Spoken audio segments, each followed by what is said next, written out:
What is reality? The mind-bending truth about existence. Close your eyes for a moment. Imagine you're dreaming. You're flying, talking to friends, eating your favorite food. Everything feels so real, but then you wake up only to wonder, what if the dream was more real than this? What if this world, the one you're breathing in right now, is the illusion? Long, long ago, before satellites, smartphones, or science labs, a lone human stood beneath the sky and whispered to the stars, "Where am I? What is all this?" That whisper gave birth to a fire that still burns today, the search for the ultimate truth. And this search led to the most powerful question of them all. What is real? Is it the table in front of you? The thoughts inside your mind? Or something far beyond both? As this question grew, 3 major schools of thought began to take shape, and each one claimed to hold the key. The first said, there are many realities. Fire, water, air, earth, each is real, separate, and complete in itself. Life, they believed, was a cocktail of these powerful elements constantly mixing and transforming. The second group shook their heads and said no. All this variety is just decoration. Strip it down, and there is only one true reality. One source, one root, one substance behind everything, whether it's consciousness, energy, or some unseen force. The third refused to pick sides. They said reality isn't one or many, it's 2. One is matter hard, measurable, touchable. The other, consciousness, the voice in your head, the feeling in your chest, the thought you can't see but deeply feel. Let's try something simple. Right now, look at your hand. Feel your breath. Think about what you're thinking. Here's the twist. Which one of those is more real? Your skin or your sorrow? The weight of your body or the weight of your thoughts? One camp says everything thoughts, dreams, even love, comes from atoms bumping into each other. Just biology, chemistry, and time. The other camp says it's the mind that creates the world, that nothing exists unless it's experienced. If no one is watching, does the world still happen? For centuries, these ideas lived quietly in books and minds. Until something wild happened, science caught up.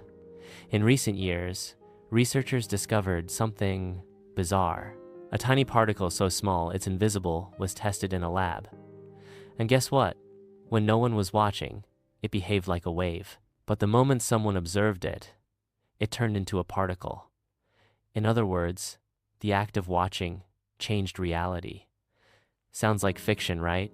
But it's very real. And it mirrors something ancient minds said long ago, that the world exists because we experience it. Let's go back to the dream.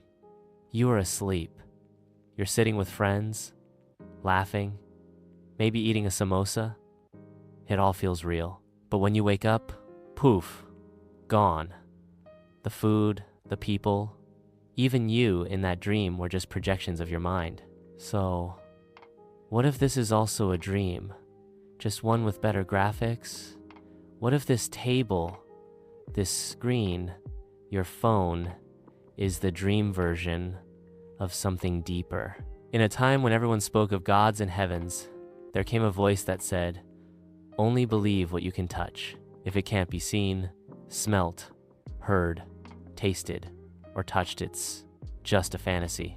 He used betel leaves and lime as examples. None are red, but chew them together and boom, red. That, he said, is consciousness, a byproduct of mixing elements. Back then, people laughed. Today, with AI, robots that chat, machines that think, suddenly, he's not sounding so crazy. Every group has its own piece of the truth. One says it's all matter, another says it's all mind, a third says it's neither. It's something neutral, something our tiny brains aren't even wired to understand. And then there's science proving and disproving its own legends every few decades. First gravity ruled, then relativity, now quantum madness. In this chaos, one thing becomes clear: truth isn't a fixed point, it's a moving dance. Does this mean we stop searching? Give up? Settle for pizza and memes? No. This means we search smarter. We learn to live in the question, not chase an answer. We realize that sometimes the most honest thing we can say is, I don't know. And maybe That's wisdom. Be logical when you must. Be spiritual when you need to. Be scientific when you're curious. Be poetic when you're lost. There is no single way to truth. Maybe truth itself wears different clothes every day. In the morning, question reality. In the afternoon, build rockets.